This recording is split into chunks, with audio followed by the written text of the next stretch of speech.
2 years ago and said, this is the complete game, I'm like, yeah, obviously. Like, if you didn't show me the menu, obviously, because there's no starting menu given that's an alpha. If you show me the gameplay, this is a finished game. Oh, yeah, duh. Yeah. We're going to be getting like DLC. And you tell me it's an alpha? Huh? Yeah. It's wild. Pre-alpha. Pre-alpha. It's not even called an alpha yet. Not even. Still, though, we're going to be getting into our next set. A couple more players. A lot of Fleet today. I was not ready to see so much Fleet going on, given how she's kind of a more niche character, but she's also extremely cool, so I don't blame a lot of players wanting to try her out, try out some of the new characters and see what they can do. But it's going to be Cherri on that Fleet, while Average Alex is representing one of the best characters in Rivals history, that Raster. Dude, Raster is such a aesthetically pleasing character, and this combo game is just honestly a very good counter to Fleet. Your character who's locked down the ledge extremely well, as you saw earlier with the side with the arrows. Raster who's going to play almost the entire game, especially with the wind, in the air. Boost it up with those 4 jumps and those aerial strong attacks. Yeah, you make up for it, but you make up for your lack of grounded strongs with these aerial claps. But shoutouts to A, to the edge cancel that Cherri just did, that was sick, and B, to the combo and the swarming that Average Alex seems to be putting on. Unable to find the hit grab in that down B, but you're still putting on so much pressure thanks to the nature of aerial characters. I know Fabs is popping off seeing his boy Raster do all of this. Yeah, I mean, we're seeing Cherri just trying to somehow get back on the ground, but Average Alex is just juggling, keeping the pressure on this Fleet like weight on rice, not letting up whatsoever. Goes the aerial strongs to clap once again, boom, boom, clap. Trying to find the pressure to keep you off these platforms. Cherri's not finding a single second to land and get anything started. This Raster is looking phenomenal so far. Yeah, Cherri has got to anticipate some of these down tilt setups on the part of Average Alex. Go for the, and just hard DI out and ASDI out as much as possible, because it does not seem like Average Alex is being put to the test at all. Going for the down strong, able to make it back as well. But man, this is just full on pressure with these down airs and everything going on. But the back air closing out that first stock. Cherri's got some good movement. Okay. That's kind of cute. Yeah, the movement's there. It's just the offense that really hasn't been, because you can move all you want. If you're not landing meaningful hits, then that's A-okay if you're Average Alex. Oh, but here comes Average Alex, keeping the pressure up once more. The tornado into the back throw, into the arch throw. Oh my god. That back throw? Yo, I wasn't ready for that. That was sick. Gross. That back throw was gross. I mean, the setup, back throw, bouncing off into finding the aerial strong attack. Like, what are you able to do here? Being able to back throw from the ledge, being able to tech chase all the way to the center of the stage, just like that, chasing that DI and finding an aerial strong in the middle of the stage at 120 is insane. Most notably, only possible because of the slipstream that was instantaneously put up by Alex in this game number 2. Slipstream near doubling Raster's airspeed creates for links that theoretically were never there, and that's kind of what it's there for in the beginning.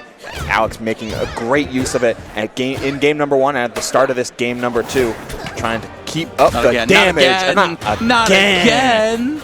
He's just a boy. Back throw slipstream, creating for some powerful conversions. Hey, news to me, but I'm all here for it. All of these different links and different setups are like, they're just so nice at the start of this game. Game's lifespan. I think the biggest thing Cherri's been struggling with is that she's been trying to find more of these openings from the ground, but that's assuming that you're on the ground. Like, there are very few times in this game, except when you're in the slipstream, where Average Alex has been on the ground. And in situations like this, Cherri's been finally finding some footing here. But again, Average Alex immediately just sets you up one aerial, boom, you're in the air. You're in the air. And there's not much you can do here, especially as Fleet. Like you said, the weight isn't all that. You just lose your stock super early. Yeah, it's the weakness of a lot of these aerial characters. Again, you know, the movement's clean. What did that accomplish? Not much. That down strong was pretty effective, what a though. read.